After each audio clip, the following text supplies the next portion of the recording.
아멘. 할렐루야. 오늘도 새벽을 깨어 나오신 성도님들과 또 영상을 통해 함께하고 계시는 모든 분들에게 하나님의 크신 은혜가 있기를 주님의 이름으로 축원합니다. 오늘 말씀의 제목은 생명의 말씀을 간직한 신앙입니다. 생명의 말씀을 간직한 신앙입니다. 요한일서부터 요한삼서까지를 요한서신이라고 부릅니다. 요한서신의 저자는 대개 사도 요한으로 알려져 있습니다. 다만 요한 2서와 3서에는 편지를 쓴 사람이 장로다라고 밝히고 있는데 요한 1서에서는 이런 직분조차도 밝히지 않고 누가 썼는지에 대해서는 언급이 되어 있지 않습니다.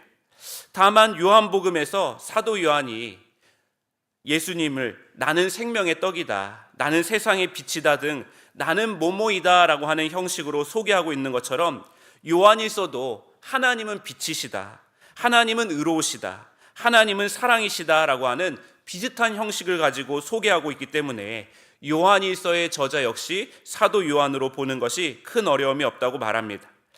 요한 1서는 1장부터 2장 27절까지는 하나님은 빛이시다 라고 말하고 있고 2장 28절부터 4장 6절까지는 하나님은 의로우시다 라고 이야기하고 있습니다. 또 4장 7절부터 5장까지는 하나님은 사랑이시다 라고 말합니다. 하나님이 누구신지 또한 그분이 누구이신지 알았다면 우리는 어떻게 살아가야 하는지에 대해서 이야기하고 있는 것이 요한일서의 내용입니다. 왜 이런 이야기를 하느냐?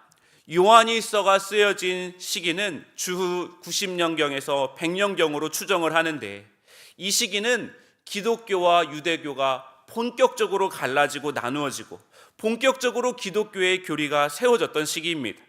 그러니까 이 시기에 기독교의 정체성이 확립되어지고 성도들에게 우리가 믿는 기독교가, 우리가 믿는 하나님이 유대교와의 이해는 어떻게 다른 것인지, 또 기독교의 믿음은 무엇인지, 또한 우리는 그 믿음의 기초에서 어떻게 살아가야 하는지 설명을 해줄 필요가 있었기 때문에 이 성경이 쓰여지고 있다라고 하는 것입니다. 요한일서가 쓰여진 당시에 초대교회 내부에서는 유대교와의 구분에 대한 문제가 있었지만 밖에서는 영지주의에 대한 문제가 있었습니다. 소위 안다라고 하는 자들이 교회에 와서 성도들을 혼란케 합니다. 자기들이 신비한 비밀을 깨달았다라고 말하고 인간의 영이 육체보다 존재론적으로 더 귀한 것이다 라고 가르쳤습니다. 영의 문제가 해결되면 육의 문제에 굳이 매일 필요가 없다라고 가르치는 것입니다. 물론 그들 가운데는 정말 고귀한 영혼을 가지고 있는 이들도 있었을 것입니다. 그래서 거기에 매료되어서 사람들이 그쪽으로 쏠려간 사람들이 있었을 것입니다. 하지만 영지주의는 평범한 사람들로 하여금 방종한 삶을 거리낌 없이 행하게 만들었습니다. 그런데도 사람들이 그들을 추종했던 까닭은 무엇이었을까요? 그들의 가르침이 색다른 이야기처럼 들렸기 때문입니다. 어쩌면 그들의 가르침이 인간의 숨겨진 욕망을 해방시켜주는 것처럼 들렸을 것입니다. 사람들은 반복되는 일상을 진부하게 여깁니다. 그래서 뭔가 짜릿한 것을 구합니다. 하지만 우리가 알아야 할 것이 있습니다. 진리는 평범하거나 심지어는 진부해 보이기까지 한다라고 하는 사실입니다. 담호기무미, 옛사람이 말한 것처럼 진리는 담담하여서 색다른 맛이 없는 것입니다. 우리는 늘 가까이에 있는 사람들을 귀한 줄 모르고 멀리 있는 사람들을 찾을 때가 있습니다. 가끔 먹는 것을 귀하다 하고 매일 먹는 것을 귀하게 여기지 않을 때가 있다라고 하는 것입니다. 잠언 9장의 말씀처럼 지각이 없는 자들은 훔쳐서 먹는 물이 더 달고 몰래 먹는 빵이 더 맛있다라고 말합니다. 문제는 죽음의 그늘이 바로 그곳에 드리워져 있다라는 것을 모른다라는 사실입니다. 우리의 삶에 가장 요긴하게 주어진 것들은 사실 거저 주어진 것들입니다. 공기나 물 같은 것들이 그러합니다. 하나님의 말씀과 진리도 그러하다라고 하는 것입니다. 그것은 어렵지 않고 신비한 것도 아닙니다. 들을 마음만 있다면 들을 수 있는 것입니다. 오늘 이 새벽 어쩌면 지극히 평범하고 일상적인 이 시간이 우리에게 가장 고귀한 시간인 줄 믿습니다. 이 새벽을 통해 거저 주어진 가장 평범한 것들 속에 숨겨져 있는 하나님의 은총을 발견하는 저와 여러분이 되어지시기를 주님의 이름으로 축원합니다. 첫째는 손으로 만져지는 신앙입니다. 손으로 만져지는 신앙입니다. 1절에 태초부터 있는 생명의 말씀에 관하여는 우리가 들은 바요, 눈으로 본 바요, 자세히 보고 우리의 손으로 만진 바라라고 말합니다. 태초에, 이 말씀은 예수님이 전해주신 생명의 말씀이 발화된 시기를 이야기하고 있습니다. 복음이 전해진 시점은 저 2000년 전이 아니라 태초부터라고 시점을 강조하고 있습니다. 그런데 그 말씀은 문자로 기록된 것이 전부가 아니라 그 말씀은 예수님의 몸을 입고 오신 말씀입니다. 그래서 그 말씀을 표현할 때 생명의 말씀이다, 살아있는 말씀이다 강조를 합니다. 이어지는 2절 말씀에 이 생명이 나타난 바 된지라 이 영원한 생명을 우리가 보았고 증언하여 너희에게 전하노니 이는 아버지와 함께 계시다가 우리에게 나타나신 바 된 이시니라 라고 말합니다. 이 생명의 말씀이 추상적이지 않은 이유는 예수님께서 인간의 삶의 자리에 직접 찾아와 주셨고 직접 이렇게 살아야 한다라고 알려주셨고 깨닫게 하신 말씀이기 때문이다 라고 말합니다. 사도 요한은 이 말씀을 귀로 듣고 눈으로 보고 손으로 만져보았다 라고 표현하고 있습니다. 이 1절의 표현은 다분히 의도적입니다. 왜냐하면 예수님의 인성, 예수님의 육체성을 부인하는 영지주의자들의 맞서기 위해서 일부러 이런 표현을 사용하고 있기 때문입니다. 그러나 이 말씀을 영지주의에 대한 문제로만 치부하고 넘길 수는 없다라고 하는 것입니다. 귀로 듣고 눈으로 보고 손으로 만져지는 생명의 말씀은 말씀이신 주님을 만난 우리의 삶의 과정을 이야기하고 있습니다. 다시 말해서 생명의 말씀을 만나야만 그 신앙이 깊어질 수 있다라고 말하는 것입니다. 여러분, 우리에게 이 생명의 말씀은 귀로만 들리는 말씀입니까? 아니면 눈으로도 보여지는 말씀입니까? 아니면 더 나아가 손으로도 만져지는 말씀입니까? 사도 요한은 예수님과의 만남이 깊어지는 과정에 대해서 귀에서 눈으로, 눈에서 손으로라고 하는 이 감각적인 기관들을 통해서 말씀을 만날 수 있다라고 이야기합니다. 아마 이 글을 쓰는 요한은 예수님과 더불어 동행했던 순간순간들을 떠올리며 이 말씀을 기록했을 것입니다. 수십 년이 지났어도 여전히 생생하게 들려오는 주님의 음성, 그 음성 하나가 그에게 여전히 잔잔한 울림이 되어주고 있습니다. 음성뿐만이 아니었습니다. 새벽 미명까지 산 위에서 기도하시던 주님의 모습, 변화산에서 가장 영광스러운 모습으로 빛나던 주님의 모습이 아직도 눈에 생생했을 것입니다. 나아가 대야와 수건으로 몸을 낮춰서 제자들의 발을 씻겨주시던 주님의 손길이 여전히 따뜻하게 느껴졌을 것입니다. 여러분, 지금 우리는 어떠한 신앙의 단계에 머물러 있습니까? 귀로만 듣는 신앙입니까? 물론 귀로 잘 들어야 합니다. 잘 듣기 위해서는 내부와 외부에서 들려오는 소음을 잠잠케 해야 합니다. 또한 눈으로 보는 것도 잘 보아야만 합니다. 이제야 주님을 눈으로 본다고 고백했던 욥은 이렇게 고백을 했습니다. 욥기 42장 5절 말씀에 내가 주께 대하여 귀로 듣기만 하였사오나 이제는 눈으로 주를 배움나이다. 고난을 겪기 전 욥은 흠잡을 데 없이 신실한 사람이었습니다. 삶의 터전이 흔들리기 전까지 하나님은 그의 삶의 전부였습니다. 하지만 고통사고처럼 느닷없이 찾아온 시련은 그의 삶을 완전히 뒤집어 놓습니다. 하나님에 대한 믿음이 흔들리고 하나님의 선하심에 대한 확신도 흔들렸습니다. 왜 흔들린 것이냐? 욥에게 하나님은 귀로만 들었던 하나님이었기 때문입니다. 하지만 이제 그는 하나님을 눈으로 배운다라고 말합니다. 고난을 통해 이전에 보지 못했던 것을 그가 비로소 발견하고 하나님이 그제서야 보여지기 시작한다라고 이야기한 것입니다. 1738년 5월 24일 성공회의 젊은 신부였던 존 웨슬리 목사님은 모라비안 교도들의 집회 속에서 그동안 귀로만 듣던 하나님을 눈으로 만나게 되어집니다. 그날 그의 마음에 은총의 빛이 밝아오자 그의 가슴은 봄 기움처럼 뜨거워지기 시작했습니다. 옥스퍼드 대학에서 가장 유명했던 크라이스트 처치 칼리지에서 신앙을 공부한 이 엘리트 존 웨슬리는 머리로만 알았던 하나님이 이제는 나의 가슴으로 찾아오셨다라는 것을 깨닫게 되어졌습니다. 물론 그것은 아주 작은 변화의 시작일 뿐이었습니다. 하지만 듣는 신앙에서 보는 신앙으로 넘어가자 그는 새로운 존재가 되어집니다. 이제는 그 사람들이 눈으로 보여지기 시작했고 그 사람들의 손을 잡아주기 시작했습니다.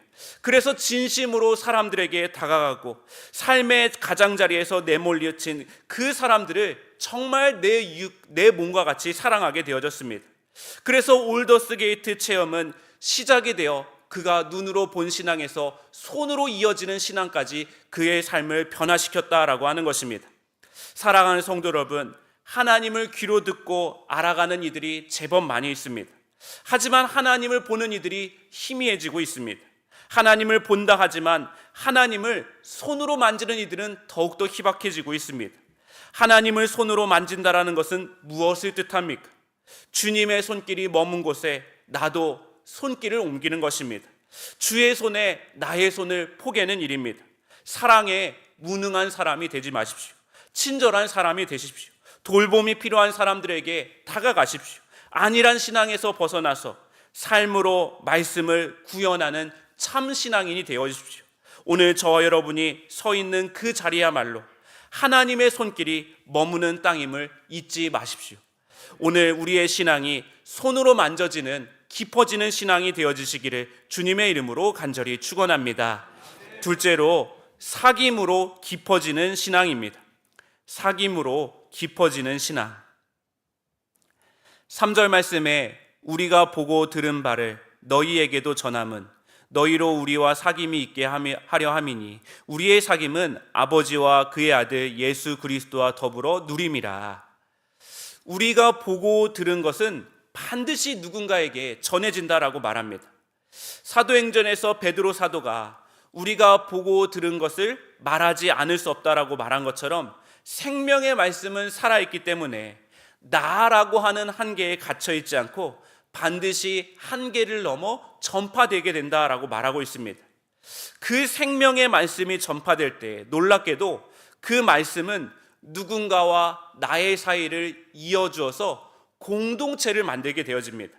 세상에서는 절대로 만날 가능성이 없었던 사람들이 그리스도의 생명의 말씀에서 서로 이어져서 서로 만나게 되어지고 하나 되게 되어지고 그리스도 때문에 속마음을 털어놓게 되고 때로는 길을 물어보기도 하고 어려울 때 서로 의지하기도 합니다.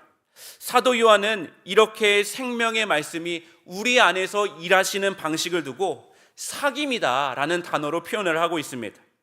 여기서 사귐이라고 번역된 코이노니아는 1차적으로 죄로 말미암아 깨졌던 하나님과의 사귐을 회복하는 것을 뜻하고 특별히 여기서 이 죄라고 이야기하는 것들이 있는데 이 죄는 분리하는 힘입니다. 죄가 들어오면 친밀했던 관계가 깨지기 마련입니다. 하지만 사랑은 하나 되게 만드는 힘이다라고 하는 것입니다. 우리가 하나님을 사랑이라고 고백한다라고 하는 것은 죄로 인하여 소외된 인간을 찾아오셔서 용서하여 주시고 당신의 사귐 속으로 우리를 불러주신 사랑에 대해서 고백하는 것입니다. 구원이란 하나님과의 친밀한 사귐의 회복인 것입니다. 그런데 하나님과의 사귐을 회복한 사람들은 죄로 인하여 멀어졌던 이웃들과의 관계 역시 재정립한다라고 하는 것입니다. 이것이 코이노니아의 2차적인 의미입니다. 기독교 신앙의 목적은 주님과 우리가 친밀한 관계를 유지하고 더불어 이웃과의 친밀한 관계 속에 살아가는 것이다 라고 말하고 있습니다. 나를 좋아하는 사람 혹은 내가 좋아하는 사람과의 사귐이 아니라 이전에는 도저히 용납하기 어려웠던 사람들을 친구로 만들어가는 것이 그리스도 안에서 주어진 사귐의 특권이다라고 하는 것입니다. 그래서 한 사람의 신앙의 성숙 정도는 그의 친구 만들기 능력과 관계된 것이다라고 봐도 무방한 것입니다. 어떻게 하면 이런 친밀한 사귐을 유지하며 살아갈 수 있을까요?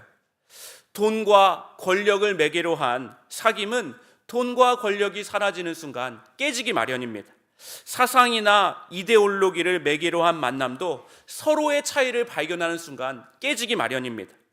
그런데 주님과의 사귐은 주님 앞에 우리의 자아를 온전하게 내려놓을 때 진정한 사귐이 시작되어집니다. 이웃과의 진정한 사귐은 우리가 모두 하나님 아버지를 분명하게 고백할 때 시작이 되어지는 것입니다. 우리가 아까 불렀던 찬송가 436장의 가사처럼 죄인도 원수도 주님을 모신 공동체 안에서는 친구로 다 변하는 것입니다. 왜냐하면 주님께서 세리들과 죄인들의 친구셨기 때문입니다. 축복이라고 하는 시집에 이런 표현이 있습니다. 무언가를 이해하려면 그것이 되어야 합니다. 나무를 이해하려면 나무가 되어야 하고 바위를 이해하려면 바위가 되어야 합니다. 상처받은 사람의 아픔을 이해하기 위해서는 저희는 참 아프겠다라고 생각하는 것만으로는 부족합니다. 그 사람을 오래 바라보고 나도 상처받은 사람이 되어야 합니다. 그렇게 됨으로써 그의 외면의 모습이 아니라 그의 마음을 이해할 수 있습니다. 사랑하는 성도 여러분, 진정한 사귐으로 우리의 신앙이 깊어지기 위해서는 저 사람에게는 저런 아픔이 있구나 이해하는 정도로는 부족합니다. 그 사람의 아픔을 나도 똑같이 느끼겠다, 그 아픔의 자리로 나도 내려가겠다라고 하는 그 믿음과 결단 없이 참된 사귐을 이룰 수 없다라고 하는 것입니다. 예수님도 우리를 깨지고 상한 죄인 정도로 이해하지 않으셨습니다. 예수님은 우리들의 깨지고 상한 자리에 직접 내려오셔서 우리가 져야 할 십자가를 대신 지셨다라고 하는 것입니다. 그것이 우리와 주님이 참 사귐으로 이어지는 유일한 길이 되어졌습니다. 오늘 저 여러분이 참된 사귐으로 믿음의 깊어짐을 누리고 나아가시기를 주님의 이름으로 축원합니다. 마지막 셋째로 누군가의 기쁨이 되어주는 신앙입니다. 누군가의 기쁨이 되어주는 신앙. 4절 말씀에 우리가 이것을 쓰면 우리의 기쁨이 충만하게 하려 함이라. 사도 요한은 이 서신을 왜 썼는지 기록하고 있습니다. 우리의 기쁨이 충만해지기 위해서, 동시에 우리의 기쁨이 충만하기 때문에 이 서신을 썼다라고 말합니다. 사도 요한은 하나님과의 사귐, 그리고 공동체와의 사귐이 충만할 때 그 충만의 선물을 누군가에게 기쁨으로 나누고 싶다라고 말합니다.